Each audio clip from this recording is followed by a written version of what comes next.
Welcome back to the classroom. My name is Mr. Wong. Today we'll be covering Module 8, Applying Chemical Ideas. For Inquiry Question 1, an analysis of inorganic substances. Focus, atomic absorption spectrometry. Our lesson intention is to describe the operations of atomic absorption spectrometry, also known as AASS. The success criteria is to analyze and interpret ASS graphs to find concentrations of unknown samples. If you want to do further reading, that's your textbook reference. So let's begin.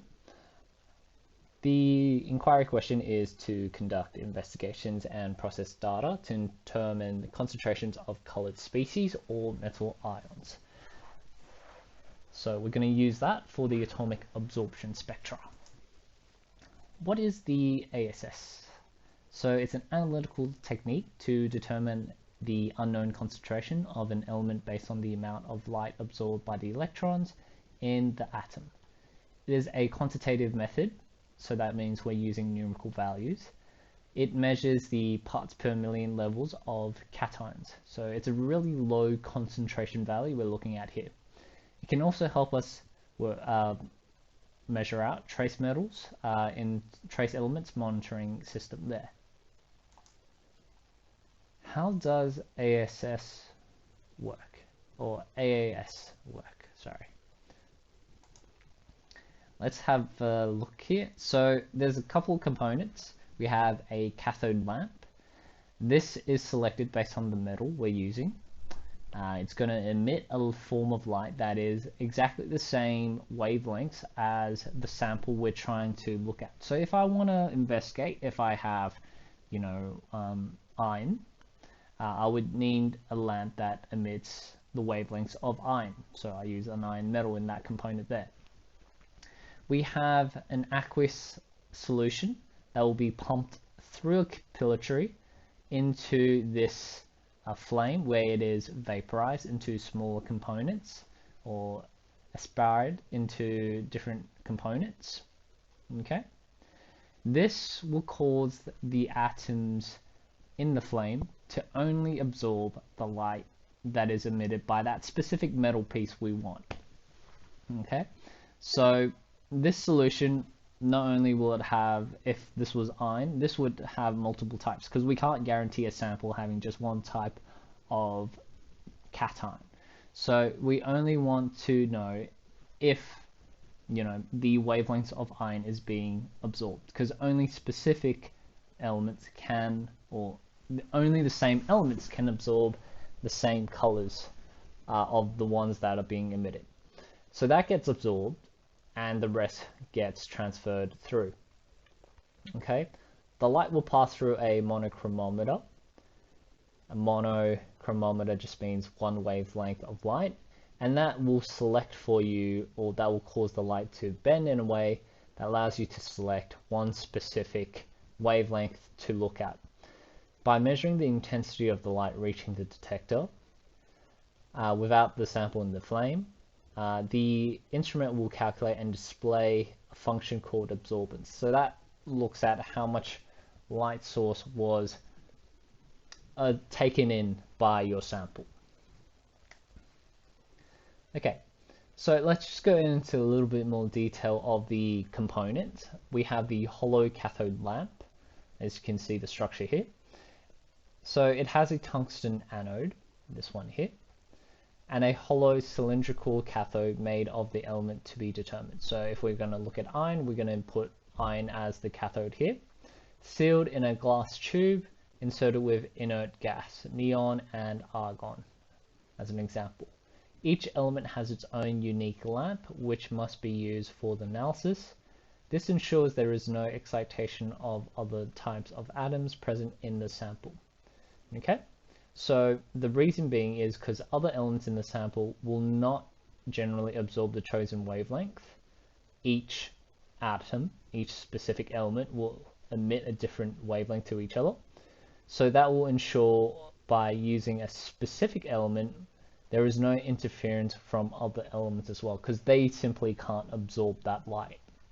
Or at least it's a very extreme case where they would be, but very unlikely. We have a flame, the atomizer. Also, the components added together, we call it the nebulizer.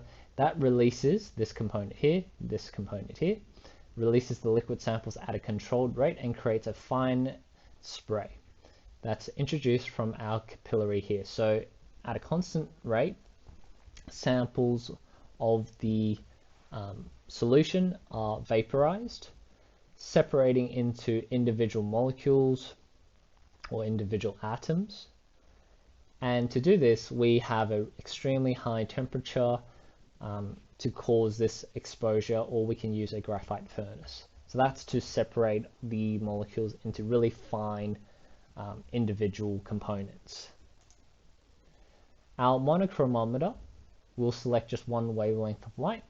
The way they do that is by separating the different wavelengths into different components. As we know, different colors will have a different wavelength, and they will also be diffracted, refracted at different angles to each other. So by doing this, we can have our detector just pick up one specific color instead of multiple colors if need be. Okay, so the detector measures the amount of light absorbed, which is then displayed as a number. Okay, moving on. So how does the AAS operate? Here's a nice little summary for you. Remember, the main components is the halo cathode lamp, the nebulizer, the flame, the monochromometer, and our detector at the end to look at absorbance.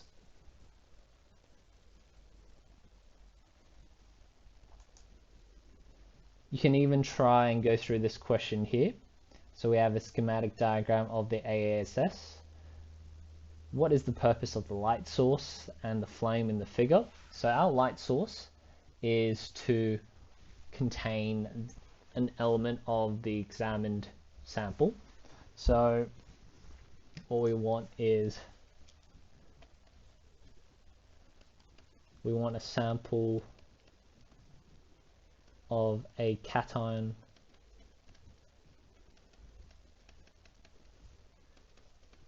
that is in the solution, and this is the light that should be absorbed.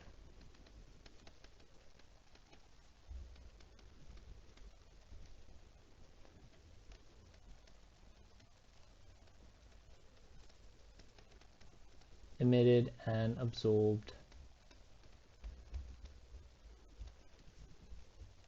Okay, by our solution. So that's the idea.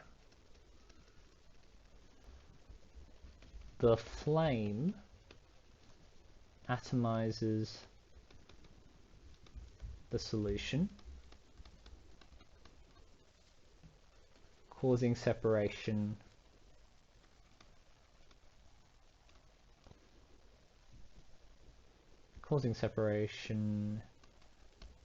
of individual molecules. So that's the function of the flame there, to separate it. Our lamps or our light source is to emit a light that can be absorbed by our solution. Okay, now the next bit comes to determining the sample. So to measure the amount of element present, the absorbance of a sample is compared to that of a known sample using a calibration curve. So this is the curve here. You can see on the y-axis we have the absorbance, and also we have the concentration in parts per million. The light produced by the lamp is directly proportional to the concentration of the ions, you can see. So the more concentration we have, the greater the amount of absorbance of a particular color we will see. A calibration curve of concentration against absorbance is plotted, you can see here. This allows the comparison with another sample to be made when we know the absorbance already. Okay, so let's say we graph this out like this graph here. Okay, now let's say we can also do some interpolating. So we know that the sample we have has absorbed that specific color at 0.25 and another one at 0.15. If I look at my graph, mark it, so label it, mark it onto the plot, mark it on the line of best fit, or mark it on the trend line, and move it down to the x-axis, I can find that for absorbance of 0.25, we have a concentration of 45 ppm, and if I have an absorbance of 0.15, I have a concentration of 27 ppm. We can get these results without drawing a graph as well. Because absorbance is proportional to concentration, we can set up the following equation. You can see here, so concentration on top, absorbance at the bottom, and then we work our way around it like so. Just as an example there. Okay, so that's what we have. But obviously in most exam type scenarios, they'll make you take into the idea of doing these kind of graph interpretations. Okay, let's have a look at a question, and then that will conclude the lesson. So this question here says, to determine the concentration of mercury in a sample of fish, the absorbance of some mercury samples of known concentration were measured by the atomic mass or atomic absorption spectra. The fish sample was analyzed and its absorbance value was 0.5. Determine the concentration of the fish sample. So we have an absorbance of around 0.57, so it's around about this mark here. Draw the line across. You'll have to excuse me, I don't have a ruler here, so I am just like going blind to try and work it out. So coming down here, and we have a range around this maybe 7.8 mark, maybe around there. That'll be the concentration of mercury in parts per million in that particular fish sample. According to this graph, it was 7.7, but you get the point and idea of how to interpret these kind of graphs. Alright, so that concludes our lesson on atomic absorption spectrometry. Just remember, we're using the reliance of electron transfer in atomic energy levels that can help us identify the elements. We've looked at the operation, we've looked at interpreting the graphs and working out how to work out concentration of different substances. So hopefully this all gives you a nicer explanation of how to do these related questions. Anyhow, I'm Mr. Wong, thank you for joining me, and please come back again to watch more videos related to chemistry.